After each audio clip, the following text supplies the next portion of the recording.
Bussy Anand சொல்லுகிறார். கொஞ்சம் கூட அறிவுக்கும் அவருக்கும் சம்பந்தம் இல்லாத போன்றே பேசுகிறார். கொஞ்சம் கூட இயக்கம் நடத்துவதற்கான எந்த தகுதியும் இல்லாத புஷி ஆனந்த் ஒரு அறிக்கை விடுகிறார். எல்லாம் முடிஞ்ச பிறகு இஸ்லாமியர்கள் சில பேர் வந்தாங்க, உள்ள உடல உண்மையான நோன்பாளிக்கு வந்தாங்க, தெருக்களில் அலைய விட்டார்கள், பசியோடு அலைந்தார்கள். அப்ப சில இளைஞர்கள் என்ன பண்ணாங்க, விஜய் அனுப்பிய அந்த அழைப்பிதழை கிழிச்சு போட்டாங்க கோபத்தில். இது நடக்கும், இது யதார்த்தம். விஜய் அனுப்பிய அழைப்பிதழை கிழித்து போட்டதால் புஷி ஆனந்த் உளறுகிறார். யாரெல்லாம் எங்களுடைய அழைப்பிதழை கிழித்து போட்டார்களோ அவர்கள் உண்மையான முஸ்லீம் இல்லைங்கிறார். இது என்ன கொடுமை? உன் அழைப்பிதழை கௌரவப்படுத்த நாங்க முஸ்லீமா? புஷி ஆனந்த் இந்த அயோக்கியத்தனமான, அருவருப்பான, ஈனத்தனமான, கேவலமான, ஆக மட்டமான இந்த அறிக்கையை முஸ்லிம்கள் விஜயின் அழைப்பை கிழித்து போட்டதால் அவர்கள்லாம் உண்மையான முஸ்லீம் இல்லை என்று சொல்லி, நீ யாரு? உண்மையான முஸ்லீம் யாரு என்று எங்களுக்கு தெரியும். நீ எங்களை லெட்டரை கிழிச்சு போட்டவன்லாம் நல்ல முஸ்லீம் இல்லைன்னா நீ யாரு?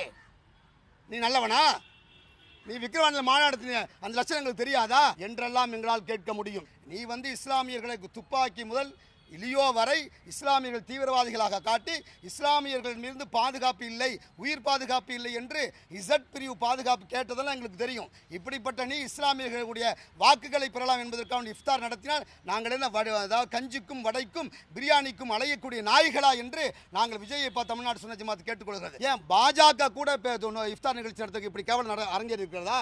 யோசித்து பார்க்கணுமா இல்லையா? ஆனால் விஜய் நடத்திய விருந்தில் மிகப்பெரிய அற்பத்தனமும் அயோக்கியத்தனமும் மிகவும் கண்டிக்கத்தக்க கேவலங்களும் அசிங்கங்களும் அரங்கேறி இருக்கிறது. இது ஒட்டுமொத்த இஸ்லாமியருடைய மனதையும் குமுறலுக்கு உள்ளாக்கி இருக்கிறது. மிகுந்த வருத்தத்தில் இஸ்லாமியர்கள் இருக்கிறார்கள். உண்மையான நோன்பு வைத்தவர்கள் உள்ளே அனுமதிக்கப்படாமல் குடிகாரர்களையும் ரவுடிகளையும் உள்ளே அனுமதித்து உண்மையான நோன்பாளிகள் எல்லாம் தெருக்களில் நடமாட விட்டு நாயை விட கேவலமாக இஸ்லாமிய நோன்பாளிகள் நடத்தப்பட்டதை தமிழ்நாடு சுன்னத் ஜமாத் வன்மையாக கண்டிக்கிறது.